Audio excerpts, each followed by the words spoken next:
तो లూకా సువార్త लूका सुसमाचार 21వ అధ్యాయం 21वां अध्याय 36వ వచనాన్ని చదువుకుందాం. 36वां वचन को हम लोग पढ़ेंगे. लूका 21 36वां वचन. కాబట్టి మీరు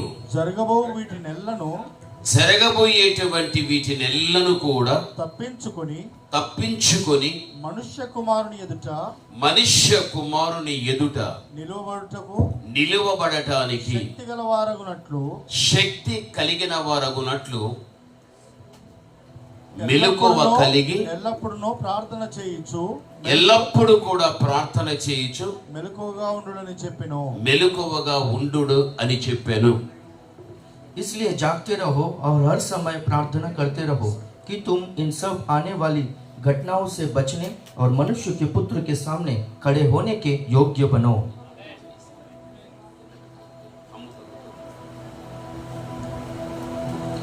యేసుక్రీస్తు ప్రభువు यीशु मसीह प्रभु ఈ భూమి మీద ఉన్నప్పుడు ये पृथ्वी में जब वो थे, ప్రభువు చెప్పిన మాట ఏమిటి అంటే, प्रभु ने क्या कहा पता है?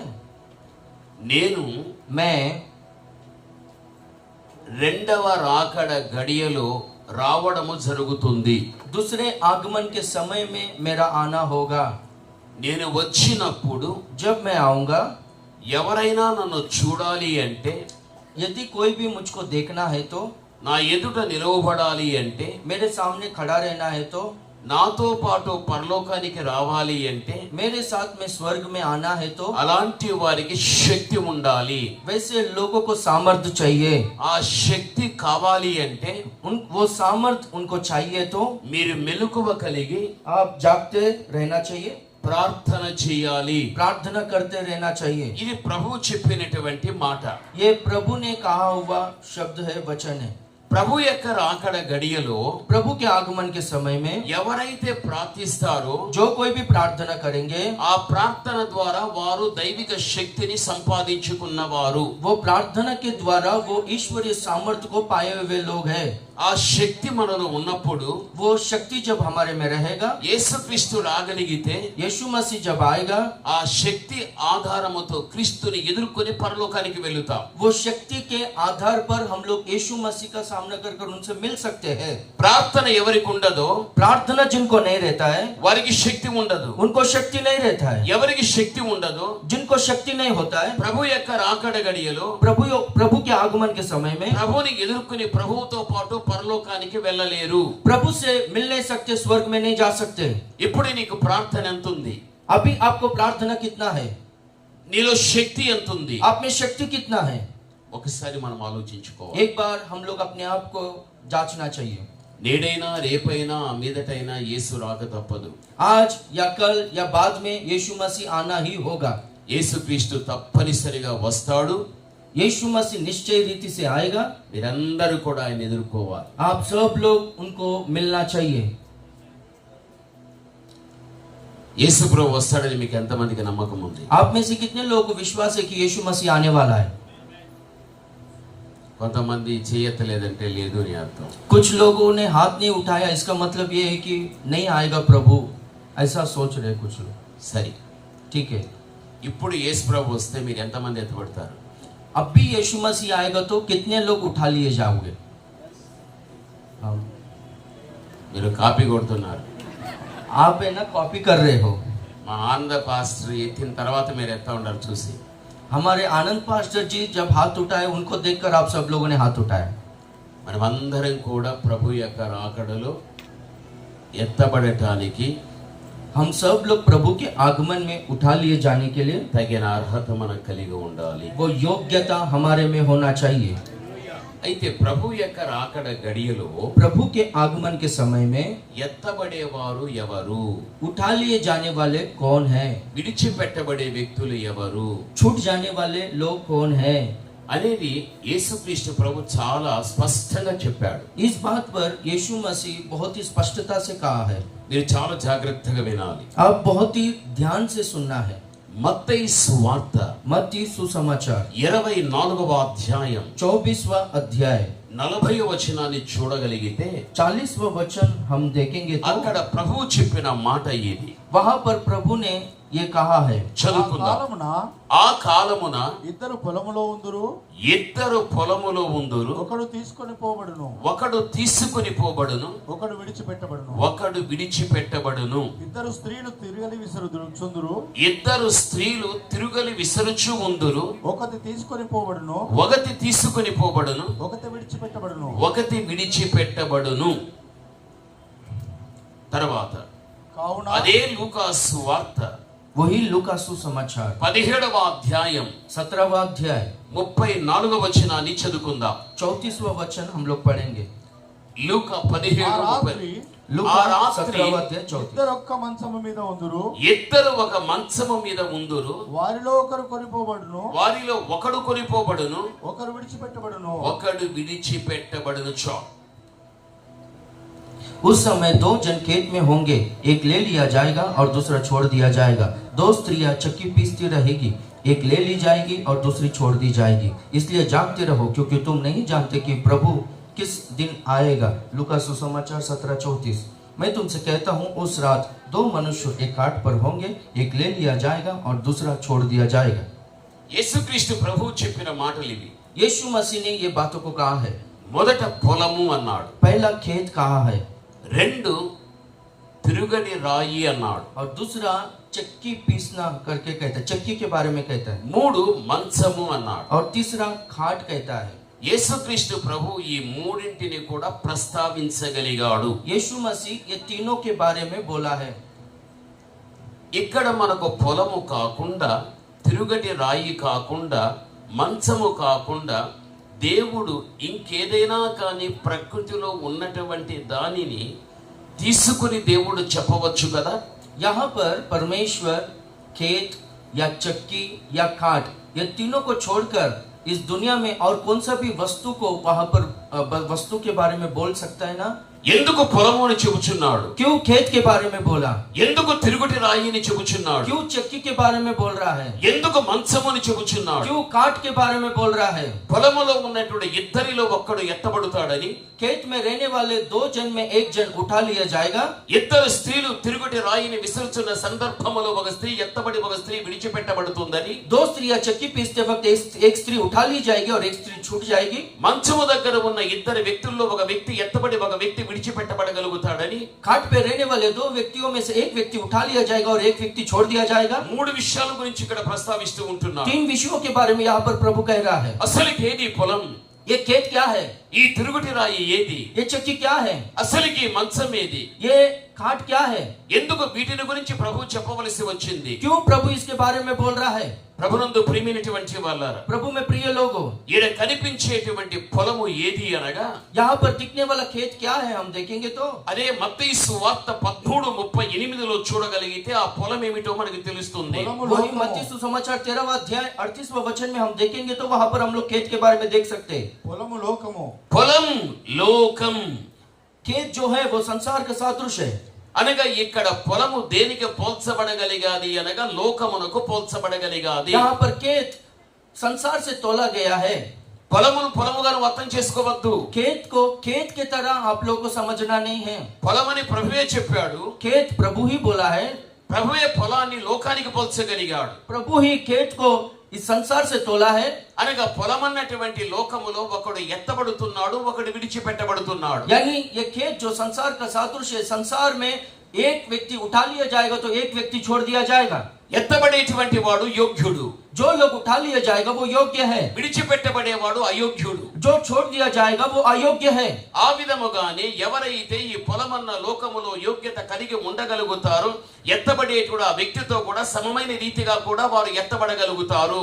उसी रीति से ये जो संसार जो खेत है, ये खेत में यानी ये संसार में रहने वाले लोग जो लोग योग्य जीवन जी रहे हैं उन्हीं के समान और जो कोई भी योग्य जीवन जी रहे हैं वो लोग प्रभु के आगमन में उठा लिए जाएंगे। ఎవడైతే అయోగ్యుడుగా ఉండి విడిచిపెట్టబడగలుగుతాడో ఈ పొలమన్న లోకములో, వాని వంటి అయోగ్యమైన జీవితాన్ని లోకములో ఎవడైతే జీవించగలుగుతాడో వాళ్ళందరూ కూడా ఆగిపోవడం జరిగిపోతుంది. जो कोई भी संसार में अयोग्य जीवन को जी रहे हैं उन्हीं के समान जो कोई भी अयोग्य जीवन को जी रहे हैं वो लोग इन्हीं संसार में छोड़ दिए जाएंगे प्रभु के आगमन में।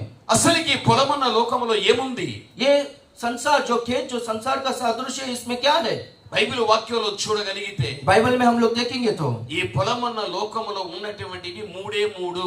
ये संसार में जो खेत, जो संसार का सादृश्य, उसमें तीन ही तीन है। ఇది మొట్టమొదటి యోహానుకు రాసిన పత్రిక 2వ అధ్యాయం 15-16 చెప్పబడుచున్నది. पहला यूहन्ना का पत्री 2 अध्याय 15 वचन और 16 वचन में हम लोग देखेंगे तो లోకములో ఉన్నదంతయు కూడా ये संसार में जो कुछ भी है, శరీరాశ, शरीर का आशा నేత్రాశ, और आंखों की अभिलाषा జీవపు యొక్క డంబం, और जीवन का घमंड है। ఇవి లోకములో నిండుకున్నటువంటివి. ये पूरा संसार में भर चुका है। ఎవడైతే శరీరాశ, నేత్రాశ, జీవడంబాన్ని జయించగలుగుతాడో जो कोई भी शरीर की, आंखों की अभिलाषाओं को और जीवन का घमंड को जीत सकते हैं, వాడు జయ జీవితాన్ని కలిగిన వాడు. वो लोग जय जीवन को पाए हुए लोग हैं। అలాంటి వాడు ప్రభు యొక్క రాకడ గడియలో ప్రభుని ఎదుర్కోగలుగుతాడు. वैसे लोग प्रभु के आगमन के समय में उठा लिया जाएगा। ఎవడైతే పొలమన్న లోకములో ఉన్నటువంటి శరీరాశ, నేత్రాశ, జీవడంబాన్ని జయించలేకపోతాడో जो कोई भी संसार में रहकर शरीर और आंखों की अभिलाषाओं को, जीवन का घमंड को जीत नहीं पाएंगे, ప్రభు యొక్క రాకడ గడియలో వాడు ఆగిపోవడం प्रभु జరిగిపోతుంది. के आगमन के समय में वो छोड़ दिया जाएगा। దేవుని యొక్క సన్నిధి వాక్య ప్రత్యక్షతను అనుభవిస్తున్న నీ వ్యక్తిగత జీవితంలో परमेश्वर की उपस्थिति में रहकर वचन का प्रकाशन को अनुभव करने वाले आपके जीवन में ఈ మూడింటిని కూడా నువ్వు జయించడానికి నీవెప్పుడు కానీ సాహసించాలి. ये तीनों को जीतने के लिए आप लोगों को हमेशा साहस करना है। ఇవి సామాన్యమైనటువంటివి కాదు. ఇవి ये सामान्य चीज नहीं है।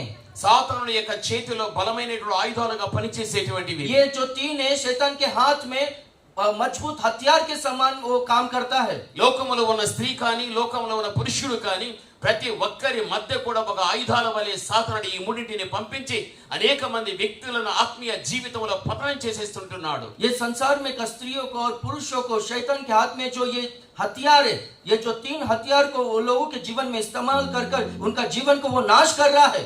దేవుడు సృష్టిని చేశాడు, परमेश्वर ने बनाया है మట్టితో మనిషిని చేశాడు. और परमेश्वर ने सृष्टि बनाकर मनुष्य को मिट्टी से बनाया है। ఒంటరితనం మంచిది కాదనుకొని मनुष्य अकेला रहना अच्छा नहीं है। మనిషిలో నుండి తీయబడి చేయబడినటువంటి అవ్వను దేవుడు ఆదాముకి ఇవ్వగలిగాడు. मनुष्य से निकाल कर एक स्त्री को बनाया, हव्वा को परमेश्वर ने दिया। వారిద్దరిని కూడా ఏదైనా తోటలో దేవుడు పెట్టాడు. वो दोनों को परमेश्वर ने अदन के वाटिका में रखा। దేవునికి వారికి ఒక చక్కని సన్నిహిత సంబంధం ఉంటున్నది. परमेश्वर के और उनके बीच में एक अच्छा संगति था। దేవునికి వారికి ఉన్న సంబంధాన్ని పూర్తిగా దించేయటానికి परमेश्वर और उनके बीच में का वो संबंध को पूरी तरह से तोड़ने के लिए అపవాది అయిన సాతానుడు ये जो दुश्मन शैतान है, ఈ శరీరం, శరీరాశ, నేత్రాశ, జీవపు యొక్క డంబమని ఈ మూడు ఆయుధములు కూడా వారి దగ్గరికి తీసుకువెళ్ళాడు. ये शरीर का आशा, आंखों की अभिलाषा और जीवन का घमंड, ये तीन हथियार को उनके सामने लेकर गया परमेश्वर से दूर करने के लिए। ఈ మూడింటి చేతను వారిని ఓడించేశాడు. ये तीन हथियार से वो लोगों को हरा दिया। ఒంటరిగా ఉన్నటువంటి హవ్వ దగ్గరికి వెళ్ళాడు. अकेले रहने वाली वो हवा के पास गया। ఇది నిజమా అనేటువంటి మాట చేత పరిచయం చేసుకున్నాడు. ये सच है क्या, ऐसा बोलकर उससे परिचय करवा के लिया। సమస్త ఫలములు తింటున్నారు. और सब फल को तुम खा रहे हो। నిషేధించబడిన చెట్టు అన్నది ఒకటి ఉన్నది. एक वृक्ष है जो वो निषिद्ध किया गया है। మీరెందుకు ఆ ఫలము తినరు? क्यों वो फल को तुम नहीं खा रहे हो? ఈ విధంగా అవ్వతో వాడు మాట్లాడేటప్పుడు इस तरह से हवा से जब वो बात कर रहा था, అవ్వ సాతానుడితో అంటున్నది, हवा शैतान से कह रही है, ఆ పండు మేము తినగలిగితే మా దేవుడు చెప్పాడు మీరు చచ్చిపోతారు అని. वो फल यदि हम लोग खाएंगे तो हम मर जाएंगे बोलकर परमेश्वर ने कहा, ऐसा हवा ने कहा। వాడు వెంటనే అన్నాడు, నీవన్నట్టుగా నీ దేవుడు చెప్పినట్టుగా మీరు చావరు, మీరు బ్రతుకుతారు, దేవతలు అయిపోతారని వాడు చెప్పాడు. और उसने कहा कि जैसे कि परमेश्वर ने बोला वैसा तुम्हारे जीवन में नहीं होगा, वो फल खाओगे तो तुम लोग है ना ईश्वर बन जाओगे, कहा देवी देवता बन जाओगे। ఆమె చెప్పింది సత్యం, और वो जो बोली वो सच्चाई बोली, వాడు చెప్పింది అబద్ధం. और वो जो शैतान ने बोला वो झूठ बोला। సృష్టి యొక్క ప్రారంభములో అబద్ధం అనేటువంటిది అక్కడ ప్రారంభమయ్యాది. ये सृष्टि के आरंभ में झूठ जो है वहां पर शुरू हुआ। అబద్ధముతో సత్యాన్ని ఆ రోజు నుండి ఈ రోజు వరకు సాతానుడు అణిచివేస్తూ వస్తుంటున్నాడు. ये झूठ से शैतान को ये झूठ से सच्चाई को शैतान दबा रहा है उस दिन से लेकर अभी तक। ఎప్పుడైతే जब भी మీరు ఆ పండును తినుదినమందు మీరు దేవతలు అయిపోతారని వాడు చెప్పడము జరిగిపోయాదో, जब वो वृक्ष के फल को तुम खाओगे देवी देवता बन जाओगे बोलकर जब उसने बोला, ప్రతిరోజు వస్తున్న దేవుని ప్రమేయము తీసుకొనక और हर दिन जो परमेश्वर उनसे आकर मिलता था वो प्रेम को वो लोगों ने छोड़कर తన భర్త అయినటువంటి ఆదాము యొక్క ప్రమేయము తీసుకోక और अपना पति आदम का अनुमति लिए बिना వాడు చెప్పినటువంటి మాటను బట్టి उसने जो कहा उस वचन के अनुसार ఎప్పుడు వెళ్ళినటువంటి ఆమె చెట్టు దగ్గరికి వెళ్ళిపోయాది. वो कभी भी नहीं जाती थी उस वृक्ष के पास. उस दिन चले गई ఆ చెట్టు యొక్క పండును చూశారు. और वो वृक्ष के फल को देखी. చూచిన వెంటనే जैसे ही वो देखी కన్ను ఆశించింది. और उसका आंख ने क्या किया बोलो तो मोहित किया, सॉरी अभिलाषी हुई. నేత్రాశ జరిగిపోయాది. वहां पर आंखों की अभिलाषा हो गया. వెంటనే పండు తీసాది. और तुरंत वो फल को ले ली. అవి తినేసాది. और वो खा ली. శరీరం అనుభవించింది. और वो शरीर ने अनुभव कर किया.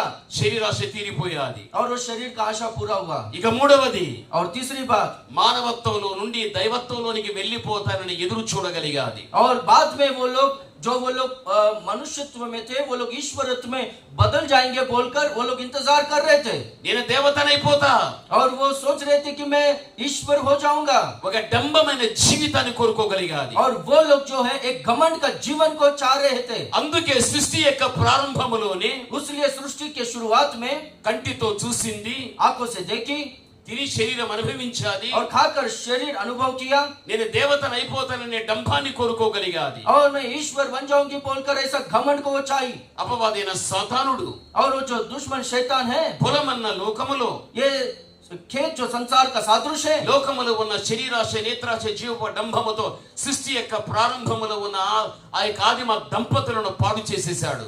ये संसार में जो शरीर का आशा, आंखों का आशा और जीवन का घमंड, ये इन चीजों से सृष्टि के आरंभ में ही ये पहला दो पति पत्नी लोग है वो कपल्स को वो लोगों ने नाश कर दिया.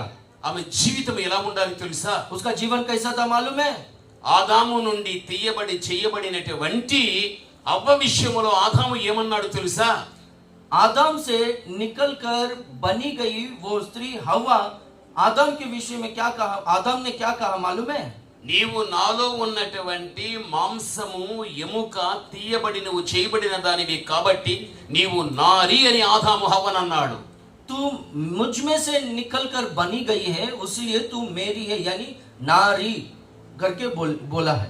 ఇప్పుడు పరమగీతం 1:8 చూడగలిగితే, अभी श्रेष्ठ के पहला अध्याय 8वां वचन में हम देखेंगे तो అక్కడ నారీమణి, वहां पर नारी मणि हम देखते हैं. చూడండి, అక్కడ నారి ఇక్కడ నారి మణి. वहां पर उत्पत्ति का किताब में नारी और यहाँ पर नारी मणि हम देखते हैं. అనగా ఆదాముకు దేవుడు ఇచ్చినటువంటి భార్య అయినటువంటి హవ్వ నారీగా పిలువబడినప్పుడు ఆమె జీవితపు యొక్క భవిష్యత్తులో నారీ మణిగా ఈమె తయారు కావాలి. देखो जैसे कि आदम से निकलकर वो स्त्री आदम के द्वारा नारी बोलकर कहलाई गई है, वो नारी मणि बनना चाहिए था. మణి అనగా విలువైనది, ये मणि जो है बहुत ही बहुमूल्य है. మణి అనగా శ్రేష్టమైనది. ये मणि जो है बहुत ही श्रेष्ठ है.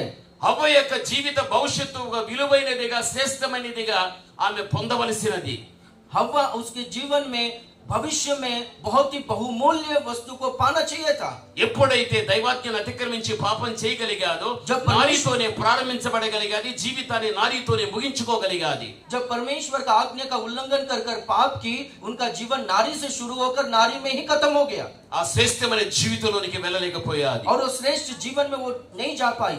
పొలం, खेत, లోకం, संसार का सादृश्य. లోకములో ఉన్నది संसार में जो कुछ भी है, శరీరాశ నేత్రాశ జీవపు డంబం, शरीर का आशा, आंखों की आशा और जीवन का घमंड है. ఇది అపవాదైన సాతాను చేతిలో ఉన్న ఆయుధాలు. ये शत्रु शैतान के हाथ में रहने वाले हथियार है. సృష్టి ప్రారంభములో ప్రథమ ఫలముగా కనిపిస్తున్నటువంటి ఆ నవదంపతులను పూర్తిగా ఈ మూడింటి చేత ఓడించడం జరిగిపోయాది. और सृष्टि आरंभ में हम लोग देखते हैं कि पहला दाम्पत्य लोगों को वो लोगों को ये शैतान ने हथियार के द्वारा उनको नाश कर दिया. వారి ద్వారా సంతతి ఉత్పత్తి అయిపోయాది. और उनके द्वारा संतति उत्पन्न हुआ. లోకమంతా మనుష్యులతో నింపబడిపోయాది. और ये पूरा संसार मनुष्य से भर गया. మనుష్యుల యొక్క విమోచన నిమిత్తముగా సర్వ విధముల దేవుడు ప్రయత్నం చేయగలిగాడు. और मनुष्य के छुटकारे के लिए परमेश्वर बहुत सारे रीति से काम किया. దేవుడు చూడవలసినటువంటి ఆత్మీయత ప్రజల్లో చూడలేకపోయాడు. परमेश्वर जो आत्मिकता देखना चाहता था मनुष्य में देख नहीं पा रहा था. మానవుల యొక్క విమోచన నిమిత్తముగా తండ్రి అయినటువంటి దేవుడు తన ఏకకుమారుడైన యేసుక్రీస్తు ప్రభుల వారిని లోకానికే పంపించేశాడు. और मनुष्य का छुटकारे के लिए परमेश्वर अपने इकलौता बेटा यीशु मसीह को ही संसार में भेज दिया. యేసుక్రీస్తు 30 ఏళ్లు తల్లిదండ్రుల స్వాధీనములో ఉండిపోయాడు. यीशु मसीह 30 साल अपने माता पिता के अधीन में रह गया. మిగిలి ఉన్న 33 సంవత్సరములు ఆయన లోకానికి ప్రత్యక్షం కాగలిగాడు. और बाकी 3.5 साल उस संसार को प्रकट हुआ. యోహాను దగ్గరికి వెళ్ళాడు. यूहन्ना के पास गया. బాప్తిస్మం తీసుకున్నాడు. बपतिस्मा लिया. ఆత్మ ద్వారా అరణ్యానికి వెళ్ళిపోయాడు. और आत्मा के द्वारा जंगल में गया. 40 రాత్రింబగళ్ళు ఉపవాసం ఉండగలిగాడు. 40 दिन और रात उपवास रहा. వెంటనే సాతానుడు యేసు ప్రభు దగ్గరికి వెళ్ళాడు. और तुरंत शैतान यीशु मसीह के पास गया. ఏ హవ్వ దగ్గరికి?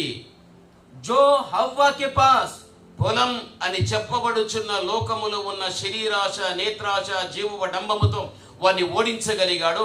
ఆ మూడింటిని కూడా తీసుకుని క్రీస్తు దగ్గరికి వెళ్ళాడు. कि जो संसार का सादृश्य, संसार में जो शरीर का, आंखों का आशा और जीवन का घमंड, ये जो 3 हथियार लेकर हव्वा के पास गया था, वही हथियार को लेकर यीशु मसीह के पास जंगल में गया. ఉపవాసం ఉన్న యేసుక్రీస్తు ప్రభువుకి అప్పుడే ఆకలి కాగలిగాలి. और जब यीशु मसीह उपवास था, उस समय में यीशु मसीह को बहुत भूख लगा था.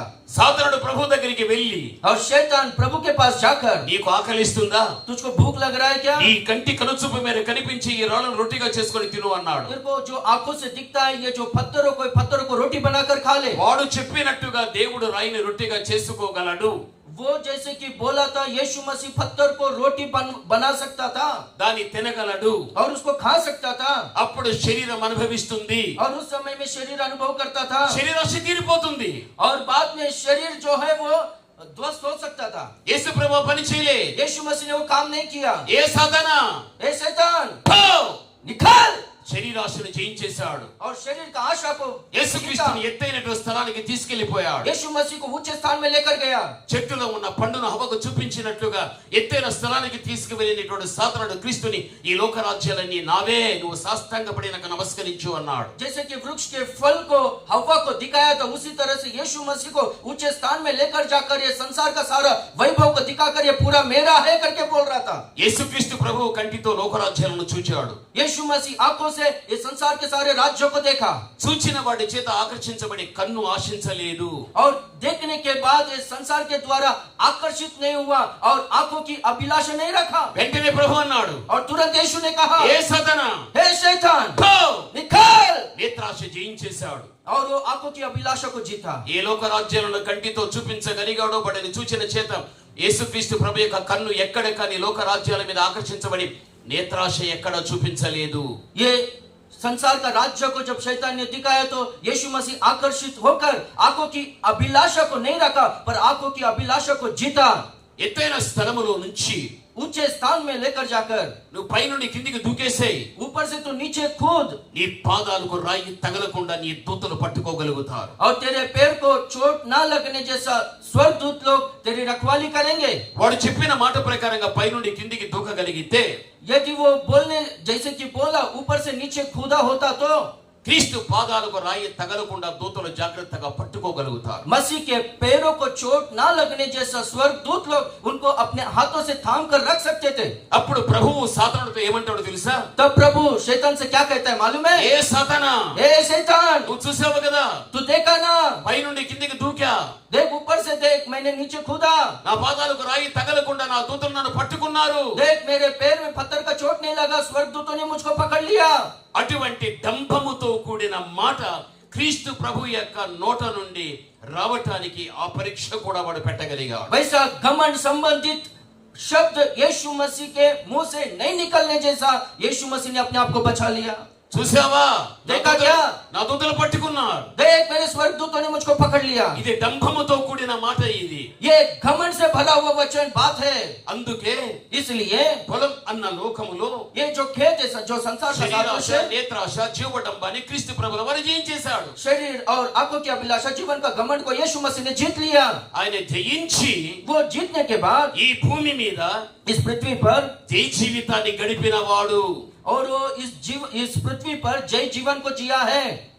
ఇప్పుడు ప్రభు మనతో ఒక మాట అంటున్నాడు. अब अभी प्रभु हमसे एक बात कह रहा है. ఏమంటున్నాడు తెలుసా? क्या कह रहा है मालूम है? చదువుకుందాం. पढ़ेंगे. ప్రకటన గ్రంథం प्रकाशित वाक्य 3వ అధ్యాయం 3रा अध्याय 21వ వచనాన్ని చదువుకుందాం. 21वां वचन को हम लोग पढ़ेंगे। బైబిల్ ఈ విధంగా చెబుతుంది, बाइबल इस तरह से कहता है, నేను జయించి నేను జయించి నా తండ్రితో కూడా నా తండ్రితో కూడా ఆయన సింహాసనమునందు ఆయన సింహాసనమునందు కూర్చుని ఉన్న ప్రకారము కూర్చుని ఉన్న ప్రకారం జయించు వారిని నాతో కూడా నా సింహాసనమునందు కూర్చోడనిచ్చెదను. నా సింహాసనమునందు కూర్చుండనిత్తును. जो जय पाए मैं उसे अपने साथ अपने सिंहासन पर बैठाऊंगा, ఇక్కడ మీరు అర్థం जैसे मैं भी जय पाकर अपने पिता के साथ उसके सिंहासन पर बैठ गया। ఇప్పుడు యేసుక్రీస్తు ప్రభుల వారు अभी यीशु मसीह ఆదాము హవ్వ ఈ మూడింటి చేత ఓడిపోయారు. అయితే యేసుక్రీస్తు ప్రభుల వారు ఈ మూడింటి చేత ఓడిపోకుండా వాటిని గెలిచేశాడు. आदम और हव्वा शैतान के इस 3 हथियारों से हार गए, पर यीशु मसीह ये 3 हथियारों पर विजय पाया। ఇప్పుడు ప్రభు ఏమంటున్నాడు? अभी प्रभु क्या कह रहा है? నేను జయించి मैं जय पाकर, నా తండ్రి సింహాసనం మీద నేను కూర్చుని ఉండునట్లు, जैसे कि मैं मेरे पिता के सिंहासन पर बैठा हूँ, జయించు వానిని నాతో పాటు నా తండ్రి సింహాసనం మీద కూర్చోబెట్టుకుంటాను అన్నాడు. जो जय पाएगा उसको मेरे साथ में मेरे पिता के सिंहासन पर बिठाऊंगा। ఇప్పుడు మీరు అర్థం చేసుకోవాలి, अभी आपको समझना है, ఇది సింహాసనం, ये सिंहासन है, దీని మీద తండ్రి కూర్చున్నాడు. यहाँ पर पिता बैठा है। ఇప్పుడు యేసుక్రీస్తు ప్రభు ఏం చెబుతున్నాడు? अभी यीशु मसीह क्या कहता है? प्रभु నేను జయించి मैं जय पाकर, నా తండ్రి సింహాసనం మీద मैं पिता के सिंहासन నా पर తండ్రితో పాటు मेरे पिता के साथ में నేను కూర్చుంటాను. मैं बैठूंगा। ఇప్పుడు యేసుక్రీస్తు తండ్రితో కూర్చున్నాడు. अभी यीशु मसीह पिता के ऊपर बैठा, पिता के साथ में बैठा, उसके ऊपर बैठा। సింహాసనాలు ఎన్ని? तो सीधा बैठा। कितने सिंहासन है बोलो? ఒకటి. మొదటి దాని మీద ఎవరు కూర్చున్నారు? सबसे पहला कौन बैठा है सिंहासन पर? యేసుక్రీస్తు पिता और ప్రభుల पिता सबसे पहला बैठा है। తని కూర్చున్నాడు. అయితే యేసుక్రీస్తు ప్రభుల వారు భూమి మీద పొలం అను లోకములో ఉన్న ఈ మూడింటిని జయించాడు. यीशु मसीह जब इस संसार में थे, ये खेत में, संसार में ये 3 बातों को, शरीर, आंखों की अभिलाषा को और जीवन का घमंड को जीता। ఇప్పుడు जయించి తండ్రి సింహాసనం మీద క్రీస్తు కూర్చున్నాడు. अभी जीतने के बाद पिता के सिंहासन पर यीशु मसीह बैठा। ఇప్పుడు ఈ సింహాసనం మీద తండ్రి క్రీస్తు ఇద్దరు ఉన్నారు. अभी सिंहासन पर पिता और यीशु मसीह दोनों हैं। ఇప్పుడు యేసు ప్రభు ఏమంటున్నాడంటే, अभी यीशु मसीह क्या कह रहा है? నేనే విధముగా జయించితినో, मैं जिस तरह से जय पाया हूँ, నాలాగా మీలో ఎవరైనా జయించగలిగితే, मेरे तरह आप में से कोई भी जीतेंगे तो నాతో పాటు मेरे साथ में వారు కూడా वो भी తండ్రి సింహాసనం మీద కూర్చుంటారు. मेरे पिता के सिंहासन पर बैठेंगे। जोर से ताली बजाकर प्रभु की महिमा करें। Praise the Lord.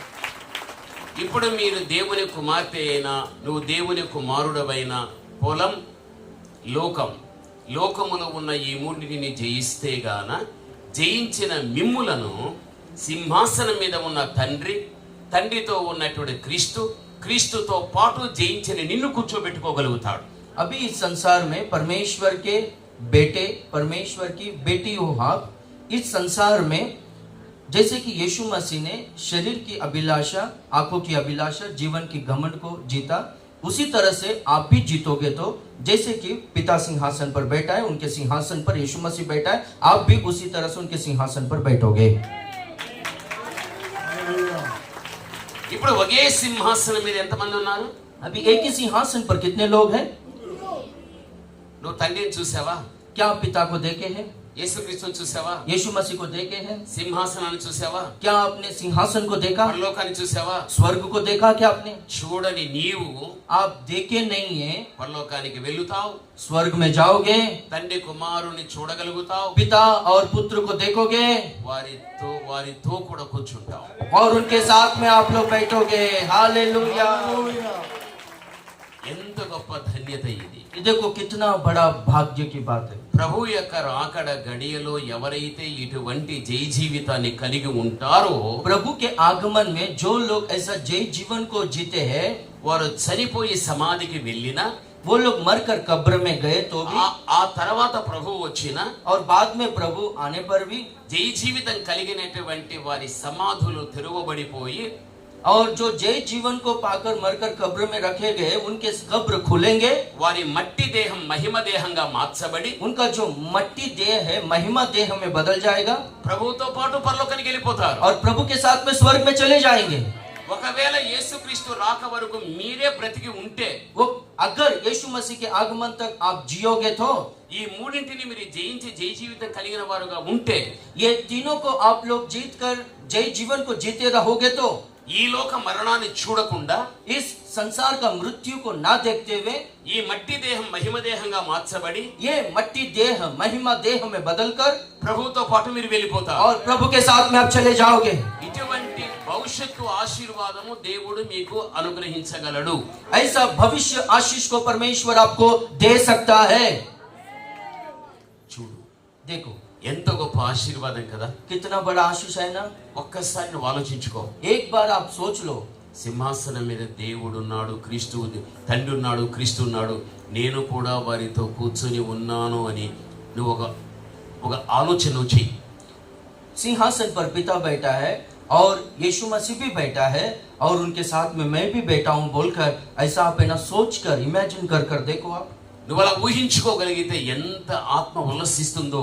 आप ऐसा सोच कर कल्पना कर आप देखोगे तो आपका आत्मा कितना उल्लास से भर जाएगा, आनंद से भर जाएगा। కాబట్టి దేవుని బిడ్డలైన మన జీవితంలో इसलिए हम जो परमेश्वर के बच्चे हैं हमारे जीवन में ఎక్కడ కానీ మనము ఓటమి పాలు కాకూడదు. हम लोग कहीं पर भी हारना नहीं है। నీ కన్ను आपका आंख ఒక స్త్రీగా ఒక పురుషుణ్ణి చెడ్డ చూపు చూడకూడదు. एक स्त्री को कुदृष्टि से बुरे नजरों से नहीं देखना है। ఒక పురుషుడుగా ఒక స్త్రీని చెడ్డ చూపు చూడకూడదు. एक पुरुष एक स्त्री को, एक स्त्री एक पुरुष को बुरे नजरों से नहीं देखना है। ఒకరి విషయంలో ఒకరు కన్ను ఆశించగలిగితే एक के और एक उनका आंख अगर आशा रखेगा तो నీలో నేత్రాశ జరిగిపోయాదని అర్థం. आप में आंखों की आशा हो चुका है उसका मतलब है।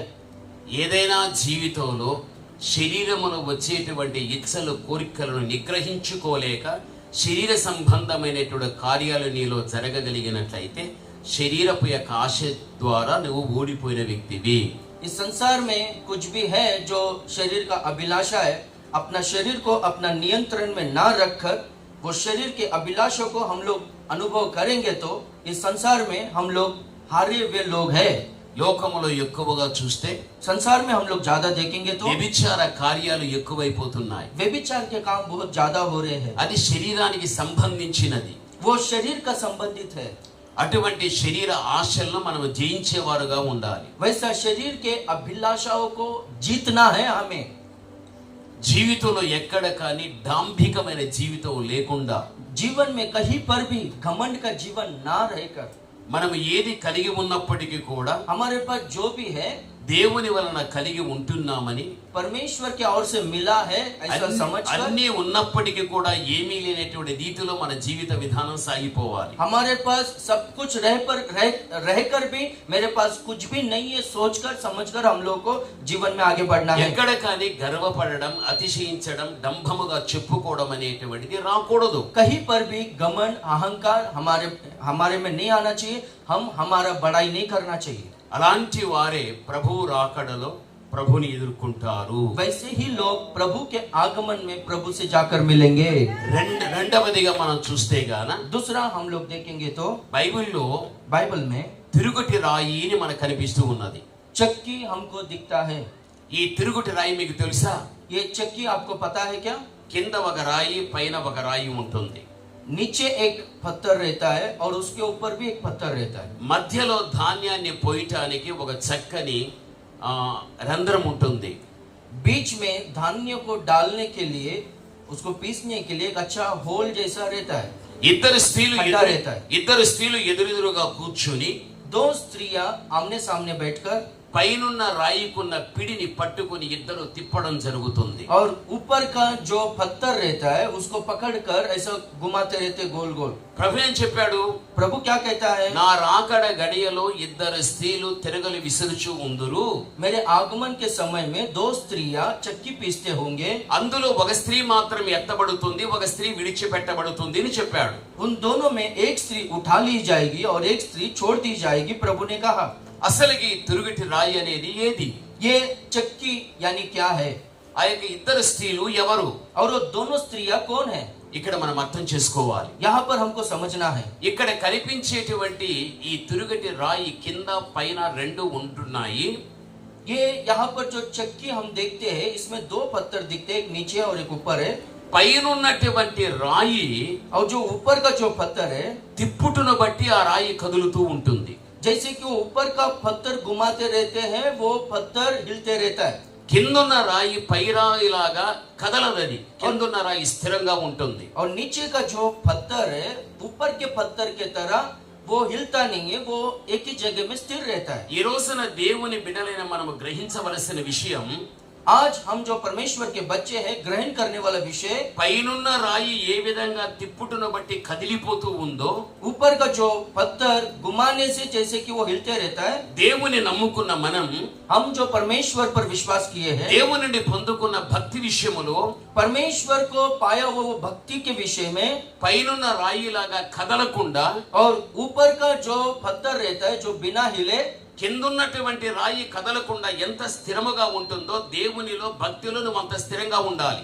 नीचे का जो पत्थर है जो कभी हिलता नहीं, उसी तरह से आप भक्ति में विश्वास में स्थिर रहना चाहिए, हिलना नहीं चाहिए. రాయి కదిలిపోయినట్టుగా భక్తిలో కదిలిపోవద్దు. जैसे कि ऊपर का पत्थर हिलते रहता है, आप भक्ति में हिलना नहीं चाहिए. నీ యొక్క దేవుని విషయంలో నువ్వు కదిలిపోకూడదు. आप परमेश्वर के विषय में अस्थिर चंचल नहीं रहना चाहिए. నీవు స్థిరమైన వ్యక్తివిగా ఉండాలి. आप स्थिर व्यक्ति की तरह रहना है. ఇటువంటి స్థిరమైన జీవితాన్ని జీవించుచున్న సందర్భములో ऐसा स्थिर जीवन को जीने के समय में నిన్ను కదిలిపోవటానికి, आपको हिलाने के लिए, నిన్ను పడగొట్టడానికి, आपको गिराने के लिए, జీవితంలో తిరిగి లేవకుండా ఉండటానికి आप फिर से ना उठे वैसा होने जैसा, లోకాధికారి అయిన సాతానుడు నీ మధ్యన పనిచేస్తూ ఉంటాడు. ये संसार का अधिकारी शैतान आपके बीच में काम करते रहता है. ఎన్ని విధములుగా నీ మధ్యన వాడు పనిచేసినప్పటికీ కూడా, चाहे कितना भी रीति से आपके जीवन में वो काम करे तो भी, వాడు నీకెంత ప్రేరేపణ కలిగించినప్పటికీ కూడా, वो चाहे आपको कितना भी उत्साह या प्रेरणा दे, తప్పు చేయడానికి అవకాశాన్ని కల్పించినప్పటికీ కూడా, गलती करने के लिए वो मौका आपको दे तो भी, ఈ స్థిరమైన భక్తి జీవితాన్ని కాపాడుకోవాలి.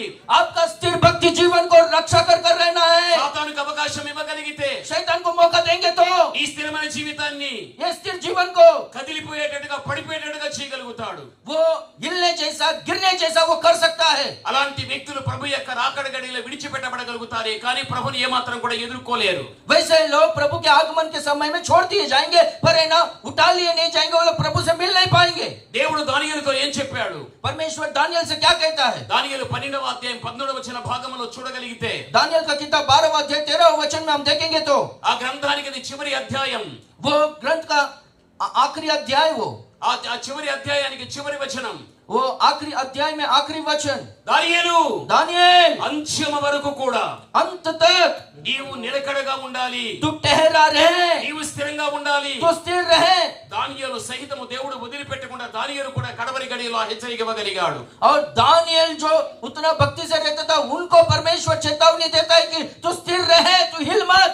నిలకడంటే స్థిరమైన జీవితం, ठहरा रहना यानी खड़े रहना यानी स्थिर जीवन का सादृश्य है. మరణాంతం వరకు నువ్వు స్థిరంగా ఉండాలి. और मृत्यु तक तू है ना स्थिर रहना है, నువ్వు కదిలిపోవద్దు. तू हिलना नहीं है. అలా నువ్వు నిలకడగా ఉండగలిగితే, वैसा तू स्थिरता से रहेगा तो ఆ పిలిపే నీకు రాగలిగితే, मेरा बुलाहट तुझको आया तो भी పరలోకాన్ని నీకు ఇస్తాను, मैं तुझे स्वर्ग दूंगा అక్కడ నీకు నిత్య విశ్రాంతిని కలిగిస్తాను. और वहां पर मैं तुझको नित्य विश्राम दूंगा. ఇది దేవుని హెచ్చరికగా దానియేలు పొందుకోగలిగాడు. ये चेतावनी दानियल ने पाया. దానియేలు సామాన్యమైన వ్యక్తి కాదు, दानियल सामान्य व्यक्ति नहीं था, మహాభక్తి పరుడు, वो महाभक्तिमान था, ప్రార్థనా పరుడు, वो प्रार्थना वीर था దేవుని చేత ప్రియత్వాన్ని సంపాదించుకున్న వ్యక్తి, और परमेश्वर के द्वारा ये मेरा प्रिय बोलकर कहलाने वाला व्यक्ति है. దేవుడు కోరుకున్నంత పరిశుద్ధత కలిగిన వాడు. परमेश्वर जितना चाहता था उतना पवित्रता उनमें था. అన్య దేశంలో తన దేవుని రుజువుపరిచిన వ్యక్తి, और दूसरे देश में हमारा परमेश्वर को साबित करने वाला व्यक्ति था భవిష్యత్తులో జరగబోయే విషయాలన్నీ దర్శన రూపంగా తెలుసుకున్నవాడు और भविष्य में होने वाला सब कुछ दर्शन के रूप में वो सब कुछ मालूम करके लिया దానియేలులో దేవుడు మెచ్చుకునేవి ఒప్పుకునేవి ఎన్నో ఉన్నాయి दानियल में परमेश्वर प्रशंसा करने वाला बहुत कुछ है దానియేలు ఎన్నైనా ఉండని दानियल में चाहे कितना भी रहो నీలో నేను మెచ్చుకునే ఒప్పుకునేవి ఎన్నైనా ఉండని వాళ్ళ ఉండిపోని मैं तेरे विषय में बड़ाई करने जैसा चाहे कितना भी रहने दो నీ నుండి నేను కోరుకునేది ఒక్కటే मैं तुझसे एक ही चाहता हूँ ఈ మరణాంతం వరకు కూడా तेरे मृत्यु तक నాలో నేనిచ్చిన భక్తిలో స్థిరముగా నీ ఉండాలి मुझ में मैं जो भक्ति तुझको दिया हूँ उसमें तू स्थिर रहना है అప్పుడే నా రాజ్యానికి నువ్వు రాగలుగుతావు तभी तू मेरे राज्य में आ सकता है దానియేలుకి దేవుడు ఆ హెచ్చరిక ఇచ్చినప్పుడు दानियल को जब परमेश्वर ने चेतावनी को दिया ఆ హెచ్చరిక ఈ రాత్రి కాల సమయంలో నీకు నాకు లేదా वो चेतावनी इस रात के समय में आप और मुझको नहीं है क्या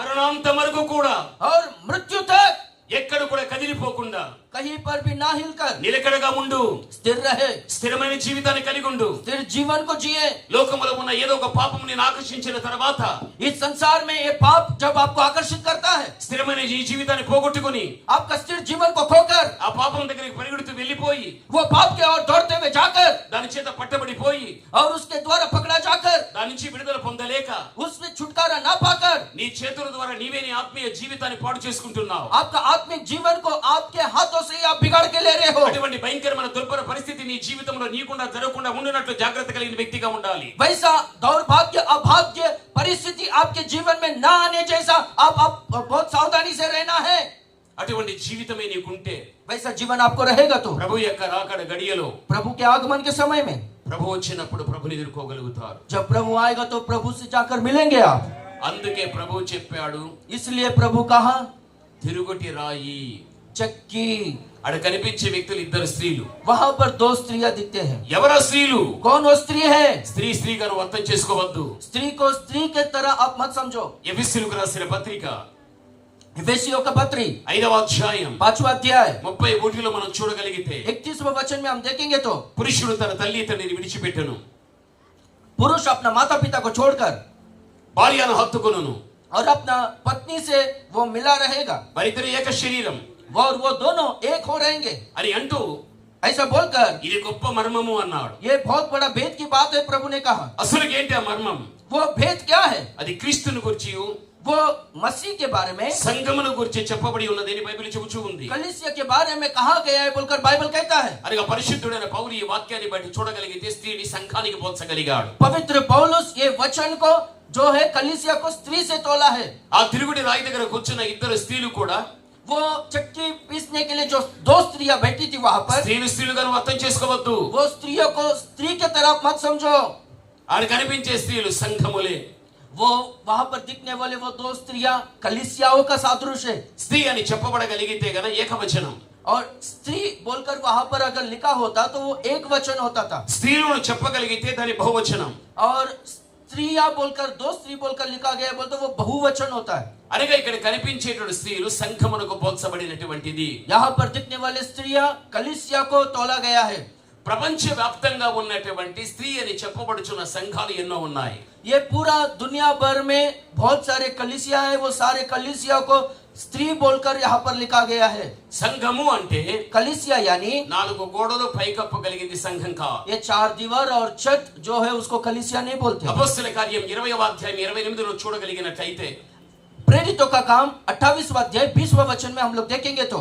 దేవుడు తన స్వరక్తం ఇచ్చి సంపాదించిన సంఘం అని బైబిల్ చెబుతూ ఉంది प्रभु ने अपना लहू से मोल लिया हुआ कलीसिया बोलकर लिखा गया है ఎవరైతే కనుక క్రీస్తు ప్రోక్షించిన రక్తము ద్వారా తమ శరీర ఆత్మలను కంటుకున్న మాలిన్యాన్ని కడుకొని పరిశుద్ధులు కాగలుగుతారో जो कोई भी प्रभु के लहू के द्वारा धुलकर वो लोग पवित्र होते हैं और निर्दोष होते हैं అటువంటి పరిశుద్ధులందరూ ఒక స్థలంలో చేర్చబడగలిగితే దాని సంఘం అని బైబిల్ చెబుతుంది वैसा पवित्र लोग एक जगह में इकट्ठा होते हैं तो उसको कलीसिया बोलकर बाइबल कहता है లోకములో ఎన్నో క్రైస్తవ సంఘాలు ఉన్నాయి संसार में बहुत सारे मसीह कलीसिया है ఆ సంఘాలలో ఉన్నటువంటి వ్యక్తులు క్రీస్తు రక్తము చేత కడుగబడి శుద్ధత లేనివారు और वो सारे कलीसिया मसीह के लहू से धुलकर पवित्र लोग नहीं है శుద్ధత లేనటువంటి వారు సంఘములో ఎంతమంది ఉండినా ప్రభు యొక్క రాకడగల్లో సంఘం ఆగిపోతుంది बिना शुद्धता का कलीसिया में चाहे कितना भी लोग रहने दो प्रभु के आगमन में वो लोग छोड़ दिए जाएंगे ఎవరైతే క్రీస్తు రక్తము చేత పాపాన్ని కడుకొని శుద్ధులు కాగలుగుతారో అలాంటి శుద్ధత కలిగినటువంటి వ్యక్తులందరూ ఒక స్థలంలో చేర్చబడగలిగితే ప్రభు యొక్క రాకడగలిలో ఆ స్త్రీ అని చెప్పబడే సంఘాలంతా ప్రభుని ఎదుర్కోగలుగుతాయి. जो कोई भी प्रभु के लहू के द्वारा धुलकर जो कोई भी शुद्ध होते हैं, वो शुद्ध लोग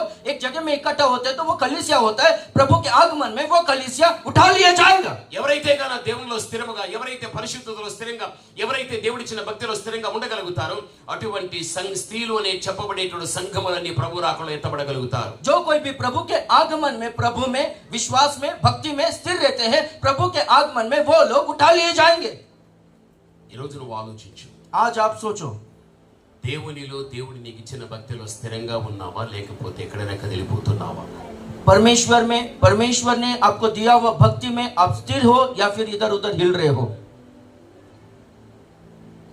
మేము స్థిరంగా ఉన్నామని వాళ్ళు చేయొద్దండి. हम लोग स्थिर है बोलने वाले लोग हाथों को ऊपर उठाओ. भक्ति में जो लोग स्थिर है, प्रभु में, विश्वास में जो स्थिर है, वो लोग हाथ उठाकर दिखाओ. పోనీ ఏదో ఒక బలహీనత చేత మేము దేవుళ్ళ భక్తిలో కదిలిపోతున్నామనే వాళ్ళు చేయొద్దండి. कुछ तो कमजोरियां या गलतियों की वजह से हम लोग भक्ति में हिल रहे हैं, चंचल है, स्थिर नहीं है, ऐसा बोलने वाले लोग हाथ ऊपर उठाकर दिखाओ. మీరు దానికి ఎత్తరు, దీనికి ఎత్తరు. आप लोग उसके लिए नहीं उठाए, इसके लिए नहीं उठाए. ప్రభు రాకడలో ఇక్కడే ఉంటారా, అక్కడికి పోతారా? प्रभु के आगमन में यहीं पर रहोगे या फिर ऊपर चले जाओगे? చెప్పాలి మీరు. बोलना है, आपको बोलना है, चुप नहीं रहना है, बोलना है. पास्टर लोग ने, विश्वासी लोग बोलो बाबा. స్త్రీలు చెప్పాలి. हाँ, स्त्री लोग बोलो, आपको यहीं पर रहना है या फिर प्रभु के साथ में ऊपर जाना है? प्रभु तो पाई क्या लाला, పైకి వెళ్ళాలంటే మీరు స్థిరంగా ఉండాలి. ऊपर जाना है तो आपको स्थिर रहना है. దేవుళ్ళు ఎక్కడ కానీ, భక్తులు ఎక్కడ కానీ మీరు కదిలిపోకూడదు. प्रभु में, भक्ति में कहीं पर भी आपको हिलना नहीं है. మీరు ఎత్తబడ్డారు అనుకో. यदि आप उठा लिए गए समझो. మన ఆంధ్ర పాస్టర్ ఎంత తెల్లగా ఉన్న మల్లి పువ్వులా ఉన్నాడు చూడండి. देखो हमारे पास्टर जी लिली फूल के समान, लिली बोलते क्या, सफेद फूल रहता है ना, मोगरा फूल के तरह कितना चमक रहा है. देखो ఒకవేళ మీరు కదిలిపోయి ఆగిపోయారు అనుకో. यदि आप हिल कर रुक गए समझो, उनके आगमन में छोड़ दिए गए, బిషప్ మాదిరి ఉంటారు సంపూర్ణంగా తెలుపు లేకుండా. हमारे बिशप जी के तरह रहेंगे जो पूरा सफेद नहीं है, श्वेत नहीं.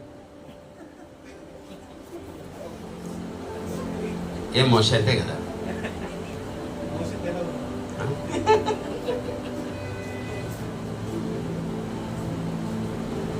మళ్ళీ ఎవరు కూడా ఆగిపోకూడదు. हम लोग कोई भी छूटना नहीं चाहिए प्रभु के आगमन में. బైబిల్లో बाइबल में మీకు आपको బాప్తిస్మం ఇచ్చే యోహాను తెలుసా? बपतिस्मा देने वाला यूहन्ना पता है क्या? पता है आपको? అందరికీ తెలుసు కదా. आपको पता है ना? అయితే तो फिर లూకాసు వార్త 7:24 చదవండి. लूका सुसमाचार 7 और 24वां वचन को पढ़ेंगे. 7वां अध्याय 24वां वचन. లూకా 7:24. लूका 7वां अध्याय 24वां वचन. యోహాను దూతలు వెళ్ళిన తరువాత, యోహాను యొక్క దూతలు వెళ్ళిన తరువాత ఆయన యోహానును గూర్చి ఆయన యోహాను గూర్చి జనసమూహములతో జన సమూహముతో ఇలాగు చెప్పసాగాను. మీరేమి చూచుటకు అరణ్యములోనికి వెళ్ళితిరి? మీరు ఏం చూడటానికి అరణ్యంలోనికి వెళ్ళి తిరిగి గాలికి కదులుచున్న రెల్లునా? చూడండి, గాలికి కదలుచు ఉన్న రెల్లునా. जब यूहन्ना के भेजे हुए लोग चले गए तो यीशु यूहन्ना के विषय में लोगों से कहने लगा, तुम जंगल में क्या देखने गए थे? क्या हवा से हिलते हुए सरकंडे को? ఈ వాక్యంలో చూడగలిగితే इस वचन में हम लोग देखेंगे तो ఇక్కడ యేసు ప్రభు కనిపిస్తున్నాడు. यहाँ पर यीशु मसीह दिखता है. ఆయన చుట్టూ కూడా ప్రజలు ఉన్నారు. उनके चारों ओर लोग हैं. యేసు ప్రభు ప్రజలతో ఏమంటున్నాడు అంటే, यीशु मसीह अपने लोगों से, भीड़ से क्या कर रहे हैं बोलो तो? మీరంతా కూడా కలిసి అరణ్యానికి వెళ్ళారు. आप सब लोग मिलकर जंगल में गए. అరణ్యంలో ఒక రెల్లు ఉంది. जंगल में एक सरकंड है. రెల్లు అంటే ఒక గడ్డిపోచ. सरकंड जो है एक घास का सादृश्य है. ఆ గడ్డిపోచ మీద గాలి వీచిన వెంటనే అది ఎలా కదిలిపోతున్నదో, वो घास के ऊपर जब हवा बहता है तो वो हवा जिस तरह से हिलता है, वो घास जैसे कि हिलता है, ఆ కదిలిపోయేటువంటి గడ్డిపోచను చూడడానికి మీరు వెళ్ళితిరా? वो जो घास हिलता है वो घास को देखने के लिए आप गए क्या? అని ప్రభువు తన చుట్టూ ఉన్న ప్రజలతో చెప్పాడు. ऐसा प्रभु अपने चारों ओर के लोगों से कहा. గడ్డిపోచ మీద గాలి వీస్తే కదులుతుందా కదలదా తల్లి? अभी घास के ऊपर हवा बहेगा तो वो घास हिलेगा कि नहीं? बोलो माँ जी बोलो. తిరుగొట్టి రాయిని తిప్పడం ద్వారా అది కదులుతుంది, తిరుగుతుందా లేదా? अभी चक्की का ऊपर का जो पत्थर उसको हम लोग घुमाएंगे तो वो हिलेगा कि नहीं? మనము కదిలేవారుగా కాకుండా కదలనేటువంటి స్థిరమైనటువంటి రాయిలాగా ఉండాలి. हम लोग हिलने वाले लोगों की तरह नहीं रहना चाहिए. स्थिर रहने वाला जो नीचे का पत्थर है वैसा हम लोग रहना चाहिए, स्थिर रहना चाहिए. అయితే యేసు ప్రభుల వారు ఆ మాట ఎవరి గురించి చెప్పాడు అంటే, तो प्रभु यीशु मसीह वो किसके बारे में बोला?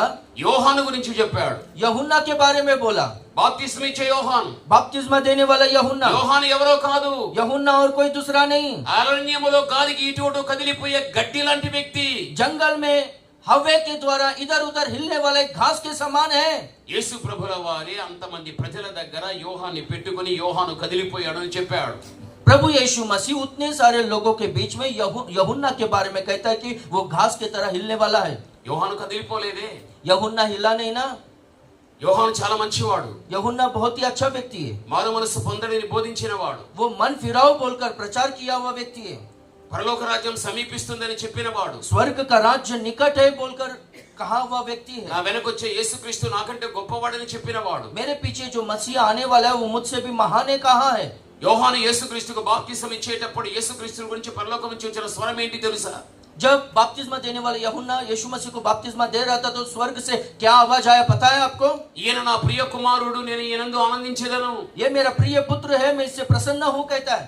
యోహానుడి గురించి యేసుక్రీస్తుని గురించి పరలోకం నుంచి వచ్చిన స్వరం అది. यीशु मसीह के बारे में स्वर्ग से वो आवाज आया है.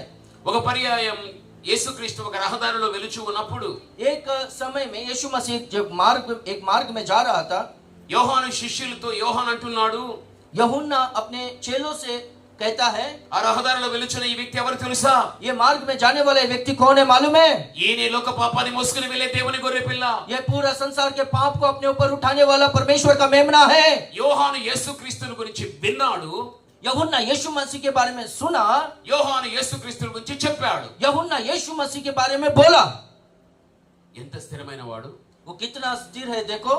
ఇటువంటి శ్రేష్టమైన జీవితాన్ని కలిగిన యోహాను పట్టుకొని ప్రజల దగ్గర యోహాను అరణ్యములో గాలికి కదిలిపోయే గడ్డి లాంటి వాడు అని యేసుక్రీస్తు దగ్గర యోహాను సాక్ష్యాన్ని చూపించుకోగలిగాడు. ऐसा स्थिर रहने वाला यूहन्ना के बारे में यीशु मसीह अपने चारों ओर के लोगों से कहता है कि यूहन्ना हवा से हिलने वाला एक घास के समान है. ऐसा यूहन्ना कहलाया गया. क्यों?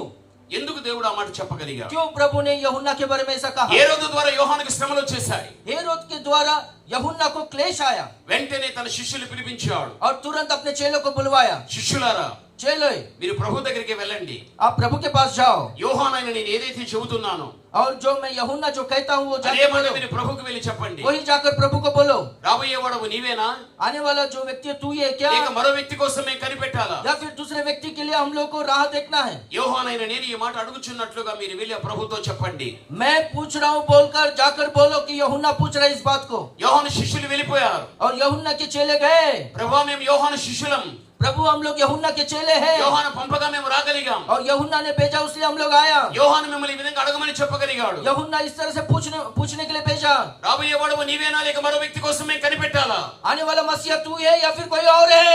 యోహాను ఈ విధంగా మిమ్మల్ని అడగమని చెప్పగలిగాడు. यूहन्ना इस तरह से आपसे पूछने के लिए भेजा. ఆ మాట విన్న వెంటనే वो बात को सुनने के बाद तुरंत యోహాను నా విషయములో అనుమానిస్తున్నాడు, సందేహించగలిగాడు. यूहन्ना मेरे विषय में संकोच कर रहा है, संदेह कर रहा है. రాబోయేవాడవు నీవేనా, లేక మరో వ్యక్తి కోసం కనిపెట్టాలా? आने वाला जो है वो आप ही हो या फिर कोई दूसरे के लिए हम लोग को बाढ़ जोना है. ఇప్పుడు యోహానుకు క్రీస్తు విషయంలో సందేహం రాలేదా? अभी यूहन्ना को यीशु मसीह के विषय में संदेह नहीं आया क्या? యేసు క్రీస్తు విషయంలో అనుమానం రాలేదా? यीशु मसीह के विषय में संकोच शक नहीं आया क्या? ఇదే యోహాను यही यूहन्ना యేసు క్రీస్తు గురించి విన్నాడు. यीशु मसीह के बारे में सुना. అది పరలోక స్వరం. वो स्वर्ग का आवाज, ఈయన నా ప్రియ కుమారుడు, ये मेरा प्रिय पुत्र है, ఈయన నా ప్రియ కుమారుడు, ये मेरा प्रिय पुत्र है. ఇదే యోహాను అన్నాడు. यही यूहन्ना ने ఈయన कहा. లోక పాపాన్ని మోసుకుని వెళ్ళే దేవుని గొర్రె పిల్ల. ये संसार के पापों को अपने ऊपर लिए चलते हुए परमेश्वर का मेमना है. క్రీస్తుని గురించి విన్నాడు, यीशु मसीह के बारे में सुना క్రీస్తుని గురించి చెప్పాడు. और मसीह के बारे में बोला. ఇప్పుడు రాబోయేవాడవు నీవేనా, లేక మరో వ్యక్తి కోసం కనిపెట్టాలనేటుగా సందేహాన్ని వ్యక్తం చేస్తూ ఉన్నాడు. आने वाला जो मसीहा वो तू ही है या फिर कोई दूसरा और है, उसके लिए हम लोग को बाट जोड़ना है क्या बोलकर संदेह से पूछ रहा है। అప్పుడు యేసు ప్రభు తెలిసిపోయాది. तब यीशु मसीह को पता चला నా విషయంలో యోహాను సందేహిస్తున్నాడు. मेरे विषय में यूहन्ना संदेह कर रहा है, అందుకే యోహాను ఎవరో కాదు, इसलिए यूहन्ना कोई दूसरा नहीं है। అరణ్యములో గాలికి కదిలిపోయే రెల్లు లాంటి వాడు అని చెప్పగలిగాడు. वो जंगल में हवा से वो हिलने वाले घास के समान है, सरकंड के समान है करके कहता है। ఒక సందేహాన్ని బట్టి యోహాను కదిలిపోయాడని దేవుడు చెప్పగలిగాడే. एक संदेह की वजह से वो हिल गया बोलकर परमेश्वर ने बोला तो సందేహాని కంటే संदेह से भी మన వ్యక్తిగత జీవితంలో हमारे व्यक्तिगत जीवन में ఎన్ని బలహీనతలు ఉన్నాయి, चाहे कितना भी बहुत सारी ఎన్ని कमजोरियां हमारे में है, ఎన్ని పొరపాట్లు ఉన్నాయి, हम लोगों ने बहुत सारी गलतियों को किया है, ఎన్ని తప్పులు జరుగుచున్నాయి. बहुत सारा गलतियां हो रहा है हमसे। వాటిని బట్టి దేవుడు నిన్ను ఏమని అనగలుగుతాడు నువ్వు ఒకసారి అర్థం చేసుకో. वो गलतियों की वजह से परमेश्वर आपके बारे में क्या बोल सकता है, आप अपने आप को जांचने का समय है अभी। భక్తి విషయంలో నీకంటే గొప్పవాడు యోహాను. भक्ति विषय में आपसे भी महान था यूहन्ना। భక్తి విషయంలో యోహాను కంటే నువ్వు తక్కువ స్థితిలో ఉన్న వ్యక్తివి. भक्ति विषय में यूहन्ना से आप कम स्थिति में रहने वाला व्यक्ति हो। అతనే కదిలిపోయాడని దేవుడు చెప్పాడే. वही हिल गया बोलकर परमेश्वर ने बोला। ఈ విషయానికి రాగలిగితే యేసు ప్రభువు వారు ఏం చెప్పగలుగుతాడు? आपके विषय में जब प्रभु बोलना चाहेगा तो क्या बोलेगा? నువ్వు కదిలే స్థితిలో ఉన్నావా, కదలని స్థిరమైన స్థితిలో నీవు ఉంటున్నావా? आप हिलने वाली स्थिति में हो या फिर स्थिर रहने वाली स्थिति में हो? నువ్వు స్థిరమైన జీవితాన్ని జీవించిన వ్యక్తివి అయితే आप स्थिर जीवन को जिएंगे तो ప్రభు యొక్క రాకడ గడియలో ప్రభుని ఎదుర్కొంటావు. प्रभु के आगमन के समय में प्रभु से जाकर मिलोगे आप। ఒకవేళ నీవు భక్తిలో కానా ఏదో ఒక చెడును బట్టి పాపాన్ని బట్టి కదిలిపోయావు అనుకో, यदि आप कोई भी बुरे कामों की वजह से आकर्षित होकर कहीं पर भी पाप किए समझो, ప్రభు యొక్క రాకడలో నువ్వు ఆగిపోవడం అన్నది జరుగుతుంది. प्रभु के आगमन में आप छोड़ दिए जाना हो सकता है। కాబట్టి ప్రభు యొక్క రాకడ గడియలో ప్రభుని ఎదుర్కోవాలి అనేటువంటి ఆశ కలిగిన నీ జీవితంలో లోకములో ఉన్న వాటిని జయించాలి. దేవుని నుండి పొందుకున్న భక్తిలో నువ్వు స్థిరముగా ఉండాలి. इसलिए प्रभु के आगमन में मैं उठा लिया जाना चाहिए, प्रभु से मिलना चाहिए बोलकर ये आशा आप में है ना। इसलिए आप लोग ये संसार में का ये जो तीन बातें हैं, शरीर का अभिलाषा, आंखों की अभिलाषा और जीवन का घमंड, इसको जीतना है और परमेश्वर में भक्ति में आपको स्थिर रहना है। మూడవదిగా మనం చూడగలిగితే तीसरा हम लोग देखेंगे तो మంచం. खाट हम लोग देखते हैं। మంచము దగ్గర ఇద్దరు వ్యక్తులు, खाट के पास दो लोग, ఒకరు ఎత్తబడడం, ఒకడు విడిచిపెట్టబడడం. एक उठा लिए जाना और एक छोड़ दिया जाना। ఈ మంచాన్ని గురించి మనం ఆలోచిస్తే ये खाट के बारे में हम लोग सोचेंगे तो కీర్తన 63:4 చదువుకుందాం. और भजन संहिता 63वां अध्याय 4वां वचन को हम लोग पढ़ेंगे। 63వ అధ్యాయం 4వ వచనాన్ని చదువుకుందాం. 63वां अध्याय 4वां वचन को हम लोग पढ़ेंगे। 63वां भजन 4 उसका वचन 63 वर्स 4। इसी प्रकार मैं जीवन भर तुझे धन्य करता रहूंगा और तेरा नाम लेकर अपने हाथ उठाऊंगा। నా మంచం మీద నిన్ను జ్ఞాపకం చేసుకుని రాత్రి జాముల యందు నిన్ను ధ్యానించినప్పుడు క్రొవ్వు మెదడు నాకు దొరికినట్లుగా నా ప్రాణము తృప్తి పొందుచున్నది। హల్లెలూయా, हालेलुया హల్లెలూయా. हालेलुया। ఈ కీర్తన దావీదు మహారాజు రచించిన కీర్తన. ये जो भजन है दाऊद महाराज लिखा हुआ भजन है। దావీదు మహారాజు 73 కీర్తనలు రచించాడు. दाऊद महाराजा 73 भजनों को लिखा है। अभी जो पास्टर जी ने आई करो कनीश हिंदी बाइबल में 63वां अध्याय 6वां वचन में रहेगा। आप हिंदी बाइबल में मेंशन कर लो।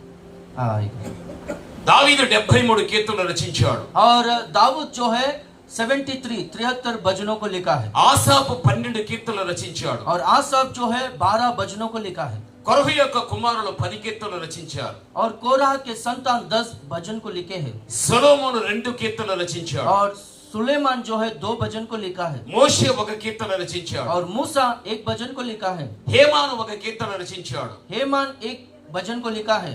ఏతాను 1 కీర్తన రచించగలిగాడు. एतान 1 भजन को लिखा है। మొత్తము లెక్క పెట్టగలిగితే पूरा हम लोग गिनेंगे तो 100 కీర్తనలు కావస్తుంది. 100 भजन होते हैं। ఇక మిగిలి ఉన్న 50 కీర్తనలు ఎవరు రచించగలిగారో బైబిల్ పండితులు కూడా తెలియవవి. और बचा हुआ 50 भजन किसने लिखा है वो बाइबल पंडित लोगों को भी पता नहीं है। తెలియనివి దేవునివి, తెలిసినవి మనవి. और जो हमको पता नहीं है वो परमेश्वर का है और जो हमको पता है वो हमारा है। దావీదు చెప్పిన మాట ఏమిటి అంటే, दाऊद क्या कहा है? రాత్రి జాముల యందు నా మంచము దగ్గర నేను నిద్రపోకుండా, रात के समय में मेरे बिछोने पर मैं ना सोने जैसा, నేను మెలకువ కలిగి నేను ధ్యానం చేస్తున్నాను అని చెప్పాడు. मैं जागते हुए ध्यान कर रहा हूँ, ऐसा कहता है। అలా ధ్యానము చేయుటను బట్టి वैसा ध्यान करते समय में कर रहा है, उसलिए నాకు క్రొవ్వు మెదడు దొరికెను అంటున్నాడు. जैसे कि बछड़े का चर्बी मुझको मिलता है, वो चर्बी मुझको मिला है करके कहता है। ఒక వ్యక్తి మంచము దగ్గర నిద్రపోకుండా మేలుకొన్నవాడై ధ్యానించుటను బట్టి ఆ వ్యక్తికి క్రొవ్వు మెదడు దొరికాలి. एक व्यक्ति रात के समय में बिना सोए जागते हुए प्रभु का ध्यान करता है, प्रार्थना करते रहता है, तो उसको चर्बी और भेजा मिला जैसा वो कहता है। ఒక రాత్రికి 4 జాములు ఉంటాయి. एक रात को 4 पहर होता है। 6 నుండి 9 వరకు ఒక జాము, 6 से 9 बजे तक एक पहर, 9 నుండి 12 వరకు రెండవ జాము, 9 से 12 तक दूसरा पहर, 12 నుంచి 3 వరకు మూడవ జాము, 12 से 3 तक तीसरा पहर, 3 నుంచి 6 వరకు చూస్తే నాలుగవ జాము. तीसरा 3 से लेकर 6 बजे तक चौथा पहर। ఇలా 4 జాములు ఉంటాయి. ऐसा 4 पहर रहते हैं। ఈ 4 జాముల్లో మనం చూడగలిగితే ये 4 पहर के बारे में हम लोग देखेंगे तो ఒక్కొక్క జాములో ఒక్కొక్క విధానం మనకు కనిపిస్తుంది. एक एक पहर में एक एक रीति से हम लोग देखते हैं। 6 నుండి 9 వరకు ఉన్న మొదటి జాములో ప్రకృతిలో ఉన్నట్టు పురుగులు తిరుగుతూ ఉంటాయి, విషపైన పురుగులు. 6 बजे से 9 बजे तक जो पहला पहर होता है, उस समय में कीड़े घूमते हैं, जो उड़ते रहते हैं ना, कीड़े मकड़ी, విషపూరితమైన పురుగులు. वो जहर से भरा हुआ कीड़े उड़ते रहते हैं, घूमते रहते हैं। 9 నుంచి 12 వరకు ఉన్న రెండవ జాములో వేశ్యలు తిరిగే కాలం ఇది. 9 बजे से 12 बजे तक वो दूसरा पहर में वेश्याएं घूमने वाले का समय है। 12 నుంచి 3 వరకు మూడవ జాము కాబట్టి ఇది దొంగలు తిరిగే కాలం ఇది. 12 बजे से 3 बजे तक वो तीसरा पहर है, उस समय में चोर लोग घूमने वाला समय है। 3 గంటల నుంచి 6 గంటల వరకు నాలుగవ జాములో దేవదూతలు సంచారం చేసే కాలం అది. 3 बजे से लेकर 6 बजे तक वो चौथा पहर है, उस समय में स्वर्ग दूत लोग घूमने वाला समय है। ఇటువంటి 4 జాములలో కూడా దావీదు మేలుకున్నటువంటి వాడై దేవుని దగ్గర ధ్యానం చేస్తున్నాడు. ऐसा 4 पहर में दाऊद जागते हुए परमेश्वर के सम्मुख में परमेश्वर का ध्यान करते रह रहा అందుకే है। దావీదుకు క్రొవ్వు మెదడు దొరికింది. इसलिए दाऊद को जो है चर्बी और बेजा मिला। ఇప్పుడు మీరు కూడా 4 జాములు మేలుకున్నటువంటి వారై దైవ సన్నిధిని అనుభవిస్తుంటున్నారు. अभी भी आप ये चारों पहर जागते हुए परमेश्वर का उपस्थिति को अनुभव कर रहे हो। దావీదులాగా మీకు కూడా క్రొవ్వు మెదడు దొరికి మీరు సంతృప్తితో వెళ్ళగలుగుతారు. दाऊद के तरह आपको भी अच्छा चर्बी पकड़ा हुआ बछड़ा और उसका बेजा जैसे कि दिया जाता है, वैसा आपको दिया जा रहा है, वो लेकर आप घर पर जाओगे। అసలుకి క్రొవ్వు మెదడు ఏది? ये जो चर्बी है, ये क्या है? క్రొవ్వును మీరు చూడండి. चर्बी को आप देखोगे तो ఆదిమ వాసులు ఏం చేసేవారు అంటే, और पहले के वासी लोग क्या करते थे? క్రొవ్వును కరిగించి నూనెగా చేస్తారు. वो लोग है ना चर्बी को पिघलाकर तेल बनाते थे, ఆ నూనెని దీపాల్లో పోస్తారు. और वो तेल को दीपक में दिया जलाने के लिए डालते నూనెను थे। బట్టి దీపం వెలుగిస్తుంది. और वो तेल से वो दीपक जलता था। ఈ వెలుగు ఎవరు? और ये उजियाला कौन है? యేసుక్రీస్తు అన్నాడు, यीशु मसीह ने कहा, నేను లోకానికి వెలుగై ఉన్నాను. मैं जगत की ज्योति हूँ। నీవు క్రొవ్వుగా అర్థం చేసుకోవద్దు. तू चर्बी को चर्बी के समान मत समझो। క్రొవ్వు నుండి తీయబడిందే నూనె. और जो चर्बी से निकला गया है वो तेल है। నూనె దీపములో పోయేగా దీపం వెలిగివ్వగలిగాలి. और तेल दीपक में डालेगा तो वो दीपक जलता है। ఆ వెలుగు యేసుక్రీస్తే. और वो ज्योति यीशु मसीह है। నీవు రాత్రి జాములు యందు ధ్యానం చేయగలిగినట్లయితే క్రొవ్వు అని చెప్పబడుచున్న వెలుగై ఉన్న దేవుని నువ్వు సంపాదించుకున్నట్లు, आप रात के समय में जब परमेश्वर का ध्यान करेंगे तो जो चर्बी आपको मिलेगा, यानी उसका मतलब है वो तेल आपको मिलेगा और वो ज्योति आपको मिलेगा।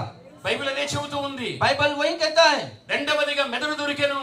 और दूसरा भेजा करके लिखा गया है। జ్ఞానానికి మూలమైన భాగం మెదడు. और ज्ञान का मूल जो है वो भेजा है।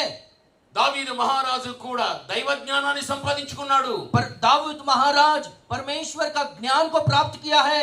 రాత్రి జాముల యందు ధ్యానం చేసిన కారణాన్ని బట్టి దేవునిని సంపాదించుకున్నాడు, దైవ జ్ఞానాన్ని సంపాదించుకున్నాడు. और रात के समय में परमेश्वर का ध्यान कर रहा था, उसलिए परमेश्वर को पा लिया है और ज्ञान को भी पा लिया है। ఈ రెండింటిని సంపాదించుకున్న అనుభవం దావీదులో ఉంటున్నది. ये दोनों को प्राप्त किया हुआ वो अनुभव दाऊद में है। ఇటువంటి అనుభవాన్ని లోకంలో ఎవరైతే కలిగి ఉంటాడో, ऐसा अनुभव इस संसार में जो कोई भी रखेंगे, ప్రభు యొక్క రాకడ గడియలో प्रभु के आगमन के समय में ఆ మంచము దగ్గర ఉన్నటువంటి ఈ వ్యక్తి ఎత్తబడి వెళ్ళిపోతాడు. ये खाट के पास रहने वाला ये व्यक्ति उठा लिया जाएगा। దావీదు యొక్క అనుభవం లేనటువంటి వారు మంచము దగ్గర ఆగిపోయినట్లుగా లోకములో ఉన్నవారు కూడా ఆగిపోతారు. और जिसको ये अनुभव नहीं है वो है ना प्रभु के आगमन में छूट जाएगा। అందుకే నీ జీవిత కాలమెల్లా इसलिए आपके पूरे जीवन भर में మేల్కొన్న వ్యక్తివై, आप जागते रहने वाले व्यक्ति होकर, ఇతరులను చంపుకున్న వ్యక్తివై, आपका नींद को मारकर సమయాన్ని హెచ్చించిన వ్యక్తివిగా, और समय को प्रयोजन करने वाला దైవ వాక్యాన్ని ధ్యానం చేస్తూ, परमेश्वर का वचन का ध्यान कर చక్కగా దేవుని ఆరాధన చేస్తూ, और अच्छी तरह से परमेश्वर की आराधना कर ఆయన స్తుతిస్తూ, उनका स्तुति कर పాడుతూ, गीत गाकर ప్రార్థన చేస్తూ, प्रार्थना कर ఇటువంటి కార్యాలన్నీ కూడా నీ వ్యక్తిగత జీవితంలో జరుగుతూ ఉండినట్లయితే, ऐसे सब काम आपके व्यक्तिगत जीवन में हो रहा है तो వీటి ఆధారాన్ని బట్టి నీ భక్తి పెరుగుతూ వస్తుంది. इस आधार पर आपका भक्ति बढ़ते रहेगा। దీనిని బట్టి నీ దేవుని సంపాదించుకుంటావు, इसके वजह से आपका परमेश्वर को आप प्राप्त करोगे, దైవ జ్ఞానాన్ని సంపాదించుకోగలుగుతావు. परमेश्वर का ज्ञान को आप प्राप्त कर सकते हो। ఆ దైవ జ్ఞాన ఆధారాన్ని బట్టి నువ్వు దేవునిలో స్థిరముగా నిలబడి చక్కగా నువ్వు సాగిపోతావు. वो परमेश्वर का ज्ञान के आधार पर आप भक्ति में, प्रभु में, पवित्रता में स्थिर रहकर आप आगे बढ़ सकते हो। అటువంటి అనుభవాన్ని కలిగిన వారే ప్రభు యొక్క రాకడలో ఎత్తబడగలుగుతారు. ऐसा अनुभव रखने वाले ही परमेश्वर के आगमन में उठा लिए जाएंगे। అందుకే ప్రభు చెప్పాడు, మంచము దగ్గర ఉన్నటువంటి ఒక వ్యక్తి ఎత్తబడతాడు, ఒక వ్యక్తి విడిచిపెట్టబడగలుగుతాడని. इसलिए परमेश्वर कहता है कि खाट के पास रहने वाले दो व्यक्तियों में एक उठा लिया जाएगा, एक छोड़ दिया जाएगा। మంచము దగ్గర దావీదుకున్న అనుభవం ఈ రోజు నీకు కూడా ఉండాలి. और खाट के पास जो दाऊद का जो अनुभव था, वो अनुभव आपको भी होना चाहिए। బైబిల్ చెబుతూ ఉంది, बाइबल कहता है, ఆదికాండం उत्पत्ति का किताब 49వ అధ్యాయం 49वां अध्याय 4వ వచనం, 4वां वचन, అక్కడ ఒక మంచం కనిపిస్తూ ఉంది. वहां पर एक खाट अपने को दिखता है। ఆ మంచం యొక్క అనుభవాన్ని కలిగిన వారు ఎవరైతే ఉంటారో ప్రభు యొక్క రాకడ గడిలో వారు ఆగిపోతారు.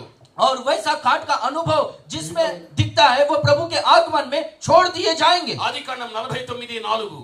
उत्पत्ति का किताब 49 49वां अध्याय और उसका 4वां वचन। నీళ్ళ వలె చంచలుడవై నీళ్ల వలె చంచలుడవై నీవు అతిశయం పొందవు, నీవు అతిశయము పొందవు, నీ తండ్రి మంచం మీదకి ఎక్కితివి, నీ తండ్రి మంచము మీదికి ఎక్కితివి, దాన్ని అపవిత్రము చేసితివి, దాన్ని అపవిత్రం చేసితివి, అతడు నా మంచం మీదకి ఎక్కెను. అతడు నా మంచం మీదికి ఎక్కాను.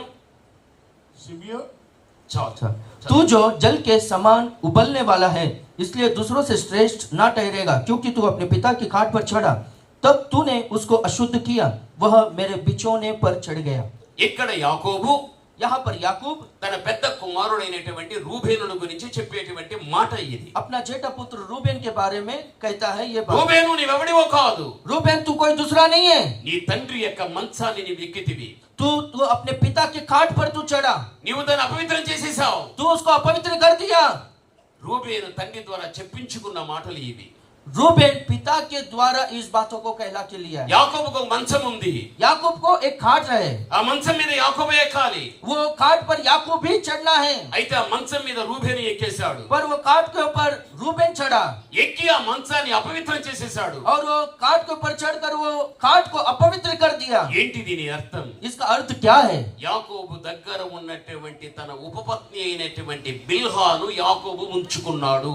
याकूब का जो उपपत्नी यानी रखेली जो है बिल्हा, उसको उस रूबेन ने उसके साथ में संबंध बनाया, ఇప్పుడు ఆమె యాకోబుకు భార్య అయిపోయాది. और वो क्या हो गई बोलो तो रूबेन की भार्या, सॉरी याकूब की जो उपपत्नी, उसको हिंदी में रखेली भी बोलते हैं, ओके, वो रखेली के साथ में रूबेन ने गलत संबंध बनाए।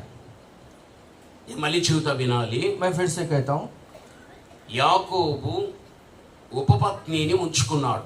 याकूब उपपत्नी को रखा, ఆమె పేరు బిల్హా. उनका नाम बिल्हा है। ఇప్పుడు ఈమె యాకోబుకు భార్య అయిపోయాడు. अभी ये जो है याकूब के लिए पत्नी हो गई, ఈమెకు యాకోబు భర్త అయిపోయాడు. और याकूब जो है इसका पति हो गया।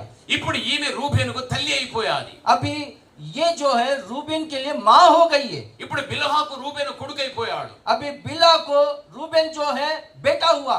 ఇప్పుడు మంచం మీద బిల్హా పరుండుకుని ఉంది. अभी खाट के ऊपर बिल्हा सोई थी. అది యాకోబు మంచం. वो याकूब का खाट था. నెమ్మదిగా రూబేను తండ్రి మంచం దగ్గరికి వెళ్ళాడు. और आराम से धीरे से याकूब के खाट के पास रूबेन चले गया. ఆ మంచం మీద యాకోబు యొక్క భార్య అయినటువంటి బిల్హా పరుండుకుని ఉంది. वो खाट के ऊपर याकूब का पत्नी बिल्हा सोई हुई थी. ఈమె నా తండ్రి భార్య, ये मेरा पिता का पत्नी है, ఈమెకు నేను కుమారుడను, इसका मैं पुत्र हूँ, ఈమె నాకు తల్లి ये मेरी माँ है. అంటే విచక్షణత లేకుండా ऐसा समझ ना होकर తన శరీరములో రెచ్చగొట్టినటువంటి శరీర ఇచ్చలు अपने शरीर में जो उकसाया वो शरीर का अभिलाषा నిగ్రహించుకోలేక उसको नियंत्रण ना कर తన అంతర్భాగములో కలిగినటువంటి భావోద్రేకాలను అదుపులో పెట్టుకోలేక अपने अंदर जो भावनाएं उत्पन्न होता है उसको अपने नियंत्रण में ना रखकर సాహసించి वो साहस कर कर మంచమెక్కి और वो खाट के ऊपर चढ़कर కొడుకైన రూబేను ये जो पुत्र रूबेन था తల్లి అయినటువంటి బిల్హాతో తప్పు చేసేస్తాడు. और जो माँ बिला है उनके साथ गलत काम को करता ఆ है. తప్పు చేసిన కారణాన్ని బట్టి और वो गलती करने के कारण के वजह से తన తండ్రి యొక్క మంచమును అపవిత్రం చేసిరని బైబిల్ చెబుతుంది. अपना पिता का खाट को अपवित्र किया बोलकर बाइबल कहता है. ఈమె తల్లి, ये माँ है, నేను కుమారుడను, मैं पुत्र हूँ. వాయి వరుస లేదక్కడ. वहां पर है ना कुछ रिश्ता नहीं था. విచక్షణ జ్ఞానము లేని ఒక వ్యక్తిలాగా, एक सही समझ रहने वाला एक नहीं रहने वाला एक व्यक्ति के समान, మనస్సాక్షిని చంపుకున్న ఒక వ్యక్తిలాగా, अपना विवेक को मारने वाला खत्म करने वाला एक व्यक्ति के तरह, ఒక మృగ స్వభావాన్ని కలిగిన వ్యక్తిలాగా, एक जानवर का स्वभाव रखने वाला व्यक्ति के तरह తన తల్లితో తప్పు చేసి మంచాన్ని అపవిత్రం చేసేశాడు. अपना माँ के साथ गलत कामों को कर कर वो खाट को अपवित्र कर दिया. అటువంటి జీవితము కలిగిన వారు ఎవరో वैसा जीवन रखने वाला कोई भी होने दो, ప్రభు యొక్క రాకడ గడియలో प्रभु के आगमन में మంచము దగ్గరే ఒక వ్యక్తి ఆగినట్లుగా ఆగిపోతాడు. खाट के पास ही एक व्यक्ति जैसे छोड़ दिया जाएगा वो छूट जाएगा. దావీదు తన మంచము దగ్గర ఏ దేవునిని ఏ దైవజ్ఞానాన్ని సంపాదించుకుని ఉన్నాడో, दाऊद परमेश्वर को और परमेश्वर के ज्ञान को रात के समय में खाट के पास जिस तरह से प्राप्त किया था, అలాంటి వారు ఎత్తబడతారు, वैसे लोग उठा लिए जाएंगे ఇలాంటి వారు విడిచిపెట్టబడగలుగుతారు. और ऐसे लोग छोड़ दिए जाएंगे. ఈ రోజు లోకములో చూడగలిగితే आज हम लोग इस संसार में देखेंगे तो, స్త్రీకైనా పురుషునికైనా और स्त्री को होने दो या पुरुष को होने दो, వాయు వరుసలే, और कुछ भी एक क्रम नहीं होता है या कुछ सही रिश्ता वो लोग को समझ नहीं होता है. ఇది పరస్త్రీ, ये परस्त्री है, ఇది పొరుగువారి భార్య, ये दूसरे की पत्नी है, ఇది నాకు చెల్లి అవుతుంది, ये मेरे लिए बहन होती है, ఇది నాకు అక్క అవుతుంది, ये मेरे लिए बड़ी बहन है, ఇది నాకు చిన్నమ్మ అవుతుంది, ये मेरी छोटी माँ है, ఇది నాకు వదిన అవుతుంది. ये मेरी भाभी है. వాయు వరుస లేకుండా ఈ రోజు ఎంత మంది జీవితాలు ఈ వ్యభిచార కార్యములో పాడైపోతున్నాయి. ऐसा सही रिश्ता ऐसा समझ ना होकर बहुत सारे लोग विचार में पड़ रहे हैं. వీడు పరపురుషుడు, ये दूसरे का पुरुष है, ఒక భార్యకు భర్తగా ఉన్నవాడు, एक पत्नी का पति है. వీడు అన్న అవుతాడు, ये एक भाई होता है వీడు తమ్ముడు అవుతాడు, और ये छोटा भाई होता है. వీడు చిన్నాన్న అవుతాడు, ये मेरे लिए चाचा होता వీడు है, పెదనాన్న కాగలుగుతాడు. ये मेरे लिए बड़ा पप्पा होता है. ఇక్కడ వాయు వరుస లేకుండా यहाँ पर कुछ रिश्ता का समझ ना रहकर స్త్రీలు కూడా ఈ రోజున ఎన్ని పొరపాట్లు చేసేస్తుంటున్నారు. स्त्री लोग भी कितने कुकर्म के कामों को कर रहे हैं. ఇటువంటి జీవితాన్ని జీవించే వారి క్రైస్తవ సమాజంలో ఎవరైతే ఉంటారో, ऐसा जीवन जो जीवन को जीते हैं मसीह समाज में जो लोग हैं, ప్రభు యొక్క రాకడ గడియలో प्रभु के आगमन के समय में అలాంటి వారు ఆగిపోతారు, वैसे लोग रुक जाएंगे, వారు ఎత్తబడరు. वो लोग उठा लिए नहीं जाएंगे. అందుకే యేసుక్రీస్తు ప్రభుల వారు इसलिए यीशु मसीह प्रभु పొలం అన్న లోకాన్ని చూపించాడు, खेत संसार को बताया తిరుగుటరాయిని చూపించాడు, और वहां पर चक्की को बताया, మంచాన్ని చూపించగలిగాడు. खाट को बताया. ఈ 4 సువార్తల్లో కూడా ये चारों सुसमाचारों ఈ में మూడింటిని దేవుడు ప్రస్తావించగలిగాడు. ये तीन को प्रभु ने बताया. ఈ రోజున ఎత్తబడేటువంటి వారిలో నీవు ఉండేటువంటి వ్యక్తిగా ఉండాలి. आज उठा लिए जाने वाले झुंड में आप रहना चाहिए, విడిచిపెట్టబడేటువంటి వ్యక్తుల యొక్క వరుసలో నీవు ఉండకూడదు. और जो छोड़ दिए जाएंगे वो व्यक्तियों में आप लोग नहीं रहना चाहिए. లోకములో ఉన్నవాడిని జయించేసేయి. और संसार में जो है उससे जीतना है. కదలకుండా దేవుళ్ళ స్థిరంగా ఉండు. और बिना हिले प्रभु में स्थिर रहना है। నువ్వు మేలుకున్నటువంటి దానివై మేలుకున్నటువంటి వాడై దైవ సన్నిధిలో ధ్యానించిన వ్యక్తివైతే దేవునిని దైవ జ్ఞానాన్ని సంపాదించుకునే అనుభవం నీకుంటుంది. आप जागते रहोगे और परमेश्वर की उपस्थिति में ध्यान करते रहोगे तो आप ना परमेश्वर को और परमेश्वर के ज्ञान को प्राप्त करोगे। ఇటువంటి అనుభవాన్ని కలిగిన వారే ప్రభు రాకడలో ఎత్తబడిపోతారు. ऐसा अनुभव रखने वाले ही प्रभु के आगमन में उठा लिए जाएंगे। ఈ అనుభవం లేకుండా ఎవరైతే ఆగిపోయారో ఆగిపోయిన వారితో పాటు అటువంటి జీవితం కలిగిన వారు కూడా లోకమంతా కూడా ఆగిపోవడం జరిగిపోతుంది. ऐसा अनुभव जिनमें नहीं है वो लोग छूट जाएंगे और उनके साथ में ऐसा अनुभव जो लोगों में है, यानी जो लोग अपवित्रता में अशुद्धता में रहेंगे वो लोग भी प्रभु के आगमन में छोड़ दिए जाएंगे। దైవ వాక్యం మనకు ఆ విధంగా సెలవిస్తూ ఉంటుంది. परमेश्वर का वचन इस तरह से कहता है, ప్రభు చెప్పాడు, प्रभु कहता है నేను త్వరగా వస్తాను అని. मैं जल्दी आने वाला हूँ। త్వరగా వస్తాను అంటే దాని సరైన నిర్వచనం ఏంటి తెలుసా?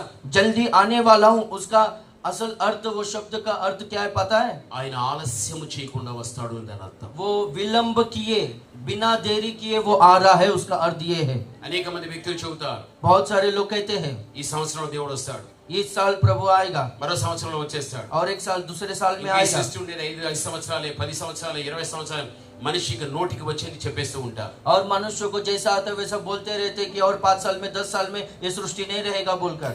అయితే బైబిల్ ప్రకారంగా చూడగలిగితే बाइबल के अनुसार हम लोग देखेंगे तो ప్రభు ఎప్పుడు వస్తాడనేది ఒకే ఒక మాట చెప్పేశాడు, प्रभु कब आएगा बोलकर एक ही बात को कहा, నేను త్వరగా వస్తాను. मैं जल्दी आने वाला हूँ। దాని అర్థం ఏమిటి అంటే ఆలస్యం చేయకుండా వస్తాను. इसका मतलब ये है कि बिना विलंब किए, देरी किए मैं आ रहा हूँ। ఆయన ఆలస్యం చేయకుండా వచ్చే కాలంలో నీవు కూడా ఆలస్యం చేయకుండా ఆయన ఎదుర్కోవటానికి తగిన సిద్ధపాటు కలిగిన వ్యక్తివిగా నీవు ఉండాలి. बिना विलंब किए प्रभु जल्दी से आ रहा है, इसलिए आप भी आपके जीवन में विलंब ना कर प्रभु के आगमन के लिए तैयार रहना है పరలోక రాజ్యాన్ని స్వతంత్రించుకోగలుగుతావు. और प्रभु के राज्य को आप पा सकते हो। ప్రభువుతో నీవు, నీతో ప్రభు చిరకాలము కూడా పరమందు నివాసం చేయగలుగుతారు. प्रभु के साथ में आप, प्रभु आपके साथ में, और अनंत काल तक आप ये अनुभव में आप रहोगे। అటువంటి కృప పొందిన దానివిగా కృప పొందిన వాడుగా దేవుడి రాత్రి నిన్ను దీవించని. वैसा अनुग्रह पाया हुआ व्यक्ति होने के नाते परमेश्वर आपको आशीष करे। ఈ రాత్రంతా కూడా మీరు మేలుకున్నారు అంటే, आज रात भर आप जागते हैं इसलिए, ప్రతి మాసము మీరు వచ్చేలా మేలుకుంటున్నారు అంటే, हर महीना आप आकर इस तरह से जाग रहे हो। మీ అందరికీ కూడా దావీదు అనుభవం ఉంది. आप सब लोगों को दाऊद का अनुभव है। ఈ రోజున మీరు దేవునిని దైవజ్ఞానాన్ని సంపాదించుకున్న వ్యక్తులు మీరు. आज परमेश्वर को और परमेश्वर के ज्ञान को प्राप्त किए हुए व्यक्ति लोग हैं आप लोग। ఈ సంపూర్ణ రాత్రి ప్రార్థన ముందు అనేక మంది వ్యక్తులకు తెలుసు. ये सारी रात की प्रार्थना है बोलकर बहुत सारे लोगों को पता है।